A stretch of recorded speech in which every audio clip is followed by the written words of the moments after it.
40,000 Africans stood in a stadium in Kinshasa, Zaire, chanting the same two words over and over. Ali BOMAYE, Ali BOMAYE. It means Ali, kill him in Lingala. They weren't chanting for the younger, stronger, undefeated champion, George Foreman.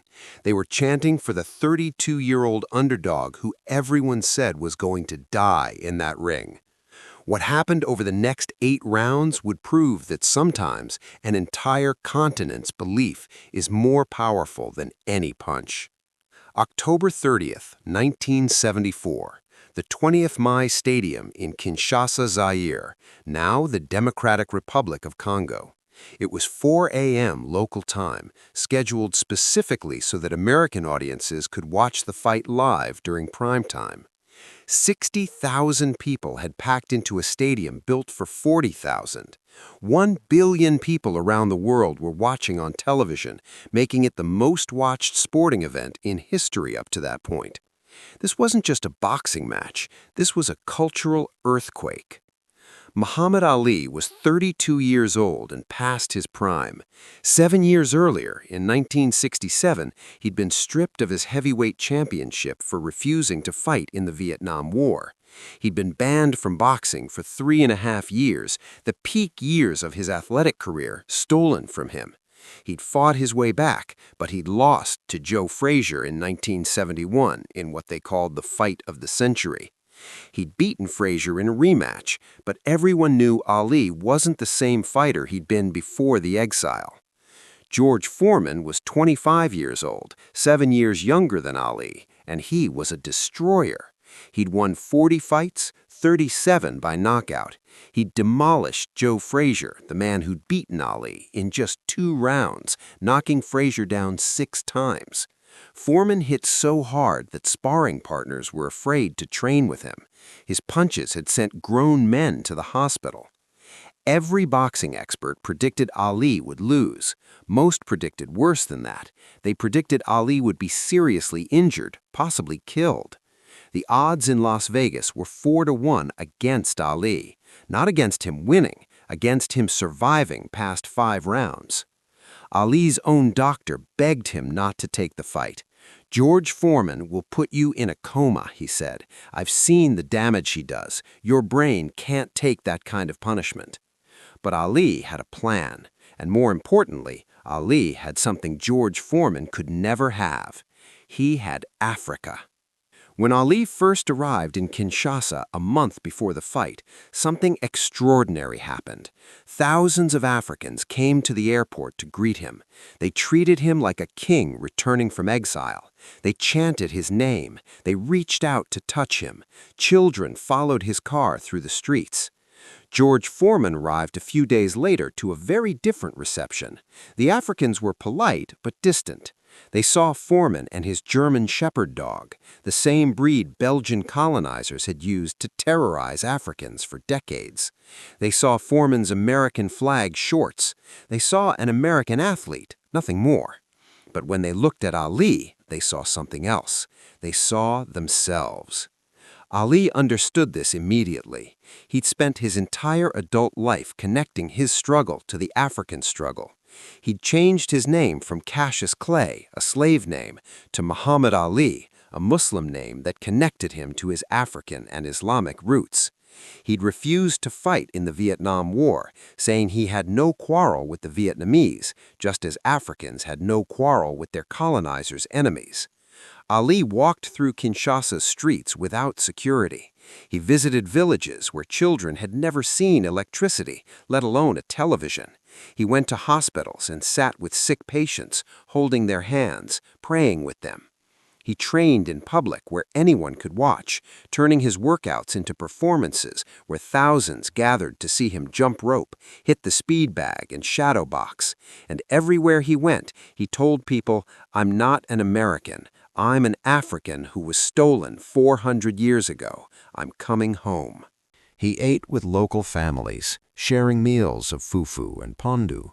He learned basic Lingala phrases.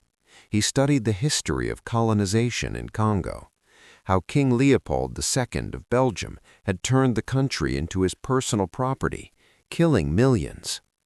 Ali connected that history to his own family's history in America, how his ancestors had been stolen from this continent and enslaved. Every conversation, every interaction was Ali saying, "Your struggle is my struggle. Your victory will be my victory." The Africans didn't just embrace this message, they embodied it.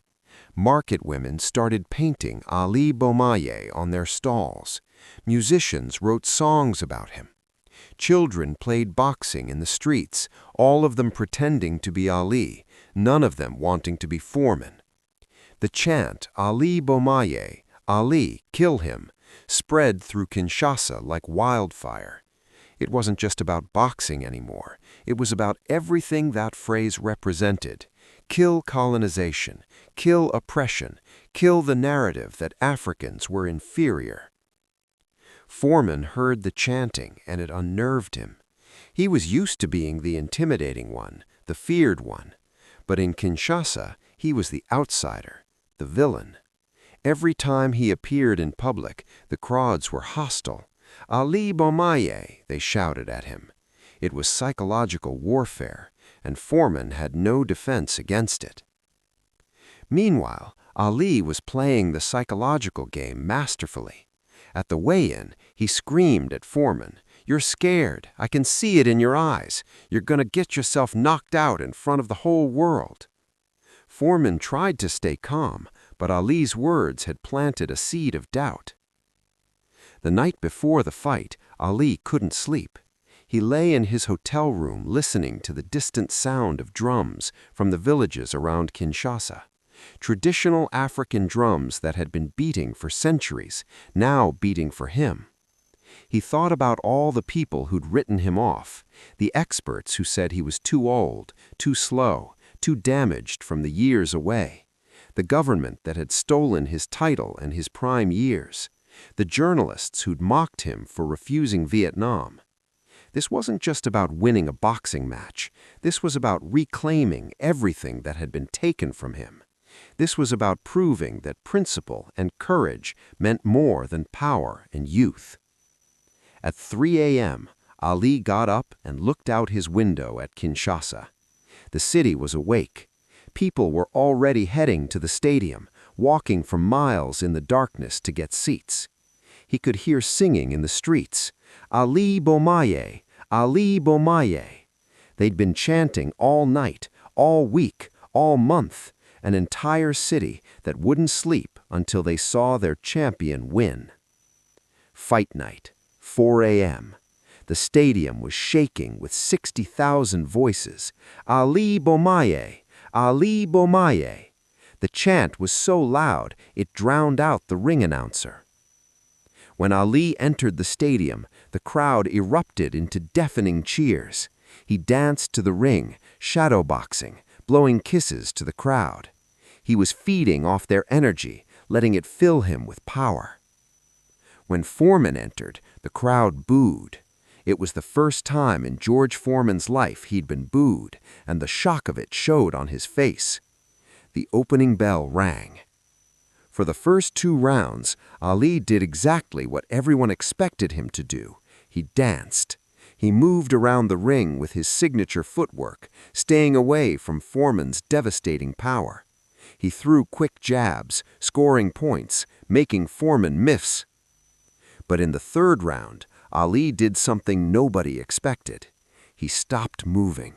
He backed up against the ropes, put his gloves up to protect his head, and let George Foreman hit him. Ali's trainer, Angelo Dundee, screamed from the corner, "Get off the ropes! What are you doing?" But Ali ignored him. He leaned back against the ropes, and Foreman unleashed hell. Massive body shots, hooks to the ribs, uppercuts, punches that would have dropped most men. The crowd went silent. This wasn't the plan. This looked like suicide. But Ali had discovered something in training that nobody else knew. The ring in Kinshasa was different from American rings. The ropes were looser, more elastic. When Ali leaned back, the ropes absorbed some of the impact of Foreman's punches. And more importantly, all those body shots, while painful, were exhausting Foreman. For 7 rounds, Ali stayed on the ropes. Foreman kept punching, kept trying to knock Ali out. But with every round, Foreman was getting slower, more tired. His punches had less snap. His breathing was heavy. Ali, meanwhile, was talking to him. "Is that all you got, George? You punch like a sissy. Show me something." The trash talk was calculated. It was making Foreman angrier, making him throw harder punches, exhausting himself faster. By the 8th round, George Foreman was spent. His arms felt like lead. He'd thrown hundreds of punches, and Ali was still standing, still talking, still smiling. Then, in the final seconds of round 8, Ali saw his moment.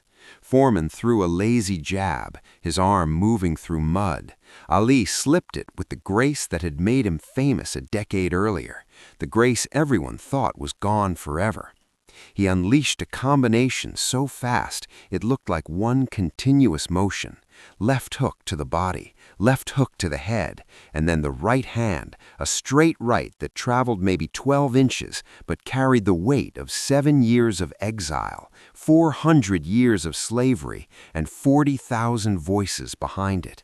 The punch landed perfectly on Foreman's jaw with a sound that echoed through the stadium. George Foreman, the undefeated destroyer, the man who'd never been knocked down in 40 fights, fell backward in slow motion like a giant redwood tree being felled. His eyes were open but empty. His body was conscious, but his brain had shut off. He hit the canvas with a thud that silenced 60,000 people for one impossible moment. The referee started counting. 1, 2, 3. Foreman tried to get up. His legs wouldn't work. His body wouldn't respond. 4, 5, 6. The crowd was on its feet, screaming so loud the stadium shook. 7, 8, 9, 10. The referee waved his arms. It was over. Muhammad Ali had knocked out George Foreman. Kinshasa exploded. 60,000 people screaming, crying, dancing in the aisles. Ali BOMAYE! Ali BOMAYE! The chant had become a victory cry, a celebration, a declaration that the impossible had just happened.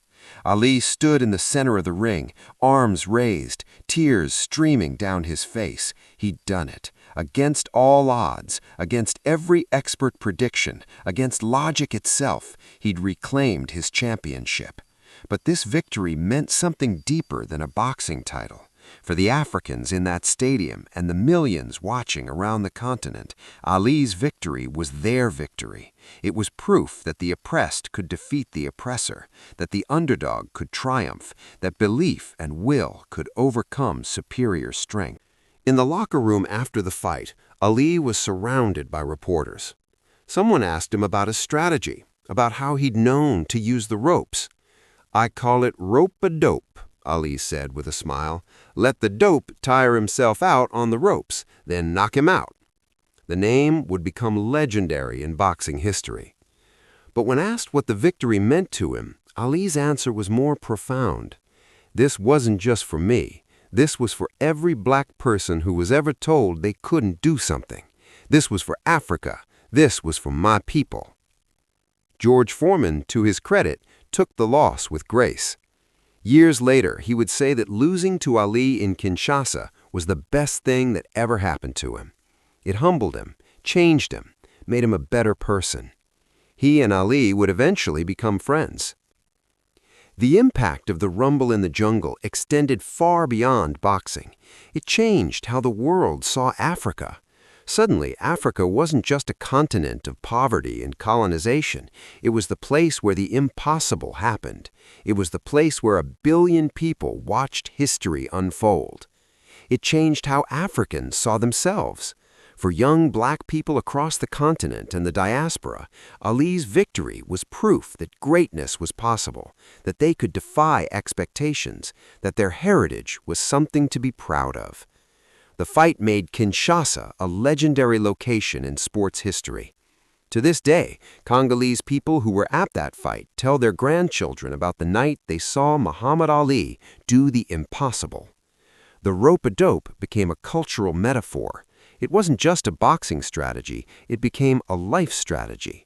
The idea that sometimes you have to absorb punishment, let your opponent exhaust themselves, and wait for the right moment to strike. That apparent weakness can be strategic strength. But perhaps the most powerful legacy of the Rumble in the Jungle was what it taught about belief. Those 40,000 Africans chanting Ali BOMAYE weren't just spectators, they were participants. Their belief gave Ali strength when his body was taking punishment. Their chant reminded him who he was fighting for. Muhammad Ali would later say that the victory in Kinshasa was the greatest moment of his life, greater than winning the title the first time, greater than the thriller in Manila, greater than anything else he accomplished. In Kinshasa, I felt what my ancestors felt. I felt the power of Africa. I felt the love of my people, and I knew that no matter how many punches Foreman threw, he couldn't knock that out of me. When Ali died in 2016, the people of Kinshasa held a memorial service. Thousands gathered in the streets, many of them too young to have been alive in 1974. But they knew the story. It had been passed down through generations. The story of the night Muhammad Ali came home to Africa and showed the world that belief, courage, and an entire continent's hope could defeat any opponent. The 20th BOMAYE Stadium still stands in Kinshasa. Locals call it the place where Ali became immortal. Young boxers trained there, shadowboxing in the ring where history was made. And sometimes, if you listen closely in Kinshasa, you can still hear the echo, Ali BOMAYE, Ali BOMAYE, the sound of an entire continent declaring that the impossible was about to become possible. If this story of defying every expert and proving that belief can overcome any obstacle moved you, make sure to subscribe and hit that like button. Share this video with someone who needs to be reminded that when an entire community believes in you, anything is possible. Have you ever accomplished something everyone said was impossible? Let us know in the comments below, and don't forget to ring that notification bell for more incredible true stories about moments when underdogs changed the world.